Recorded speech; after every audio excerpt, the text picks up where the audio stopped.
Assalamualaikum warahmatullahi wabarakatuh. Perkenalkan, nama saya Rani Hairawati, NPM 181003654, Prodi Pendidikan Matematika 2018, STKIP PGRI Lumajang. Di sini pada video ini saya akan menjelaskan tentang langkah-langkah membuat kuesioner online melalui Google Form dan cara melihat hasilnya. Video ini dibuat untuk memenuhi tugas pembelajaran berbasis IT yang diampu oleh Bapak dosen Eko Afrianto, SPD, MKom. Yang pertama yang akan saya bahas di sini adalah langkah-langkah membuat kuesioner online. Di sini saya membuat kuesioner online ini melalui laptop ya. Jadi langkah yang pertama, kita masuk ke laman Google Drive pada browser kita. Nah, setelah itu akan muncul tampilan seperti ini. Selanjutnya adalah kita akan membuat formulir baru untuk kuesionernya.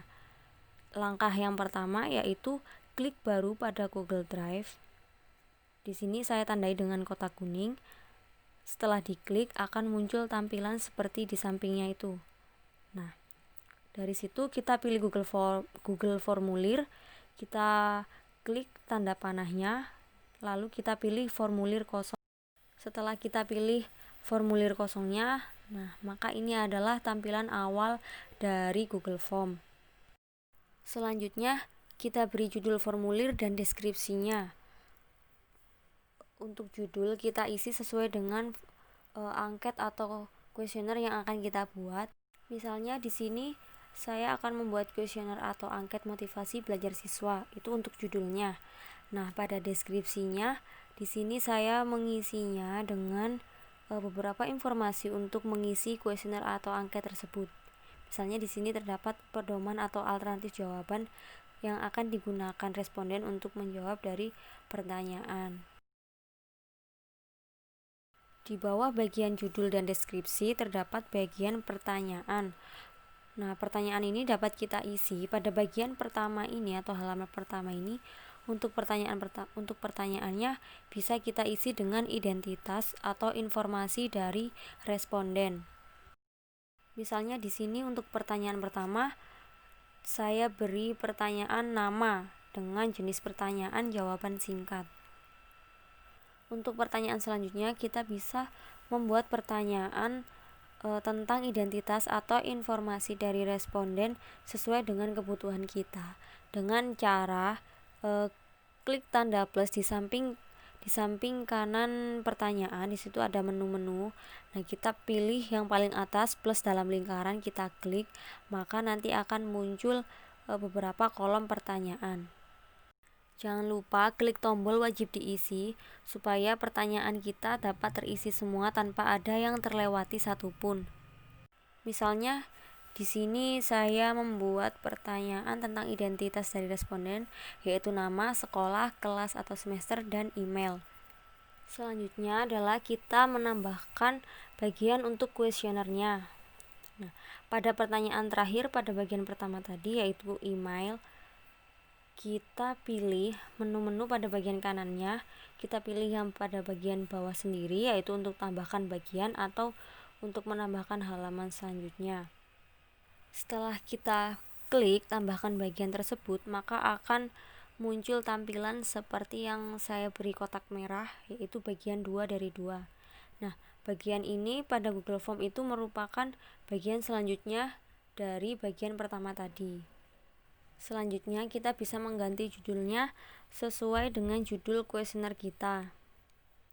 Setelah kita ganti, kita bisa menambahkan pertanyaan untuk kuesionernya dengan cara pilih menu pada samping kanan judul, menu yang paling atas sendiri untuk menambahkan pertanyaan.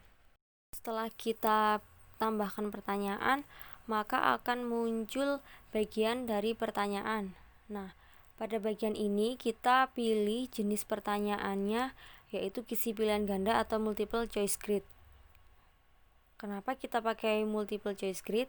Karena kisi pilihan ganda atau multiple choice grid ini bisa menampilkan beberapa pertanyaan sekaligus.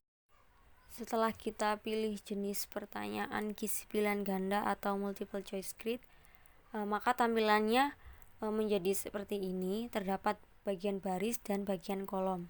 Nah, pada bagian baris ini kita bisa isi dengan pertanyaan-pertanyaan yang akan kita ajukan, dan bagian kolomnya bisa berisi jawaban-jawaban yang akan dipilih oleh responden sesuai dengan pertanyaannya. Nah, jangan lupa untuk mengaktifkan tombol perlu satu tanggapan di setiap baris supaya setiap pertanyaannya itu terisi tanpa ada yang terlewati satupun. Setelah kita isi pertanyaan dan jawabannya, maka tampilannya menjadi seperti ini ya. Nah, untuk pertanyaannya ini adalah bagian barisnya, dan untuk bagian kolom yang kita isi dengan jawaban, tampilannya seperti ini, ada SS, S, KK, J, dan JS. Ini terdapat pada deskripsi. Selanjutnya adalah bagaimana cara mengirim formulir yang sudah kita buat tadi. Cara untuk mengirim formulir kepada responden yaitu kita klik bagian kanan atas dari formulir yang ada tulisan send atau kirim. Kita klik, maka akan muncul tampilan seperti ini. Kita pilih gambar tautan. Nah, kita akan mengirimkan formulir ini dalam bentuk link tautan. Terdapat linknya, kita salin link tersebut, lalu kita bisa mengirim atau menyebarkan link tersebut kepada responden, bisa melalui media sosial atau dengan cara yang lainnya. Setelah mengumpulkan jawaban dari responden, langkah selanjutnya adalah melihat hasil Google Form tersebut. Caranya yaitu kita buka tab respon di samping sebelah kanan dari pertanyaan. Setelah kita buka, pada tab tersebut terdapat 3 pilihan mode untuk melihat jawaban dari respon. Yang pertama ada ringkasan atau summary. Yang kedua ada pertanyaan atau question. Yang ketiga ada individual. Untuk mode yang pertama atau mode ringkasan, di sini kita dapat melihat seluruh jawaban dari responden sekaligus. Nah, jawaban tersebut akan ditampilkan dalam bentuk grafik sesuai dengan jenis pertanyaan. Nah, misalnya di sini saya menggunakan jenis pertanyaan multiple choice grid atau gizi pilihan ganda, maka untuk jawabannya akan ditampilkan dalam bentuk grafik atau diagram batang yang seperti yang ada pada gambar ini. Misalnya di sini pada formulir ini sudah terdapat 3 respons. Nah, pada diagram batang ini kita bisa melihat misalnya pada pertanyaan pertama, di sini terdapat satu responden yang memilih opsi S, satu responden yang memilih opsi KK, dan satu responden yang memilih opsi JS. Selanjutnya adalah mode yang kedua, yaitu mode pertanyaan atau question. Nah, pada mode ini kita bisa melihat jawaban untuk tiap pertanyaan. Jadi pada mode ini itu kita dapat melihat dengan lebih detail tiap pertanyaannya. Misalnya, berapa banyak responden yang memilih opsi tertentu. Nah, pada pertanyaan nomor 1 ya, misalnya saya belajar matematika atas kemauan sendiri atau keinginan sendiri. Nah, pada pertanyaan ini kita bisa melihat lebih detail tentang pertanyaannya, yaitu banyaknya responden yang memilih opsi S ada berapa, yang memilih opsi SS ada berapa, KK ada berapa, JS ada berapa. Jadi kita bisa melihat jawabannya dengan lebih detail. Mode yang ketiga yaitu mode individu. Nah, pada mode ini itu kita dapat melihat jawaban tiap responden. Cara yang kedua untuk melihat hasilnya yaitu melalui Excel. Langkah-langkahnya adalah yaitu pada tab respons terdapat kotak kecil warna hijau, itu kita klik. Setelah kita klik akan muncul tampilan seperti di samping kanan. Nah, kita pilih buat spreadsheet baru. Nah, setelah kita pilih akan muncul tampilan seperti ini. Di sini kita bisa melihat hasil-hasil yang sudah dikirimkan oleh responden terhadap formulir kita.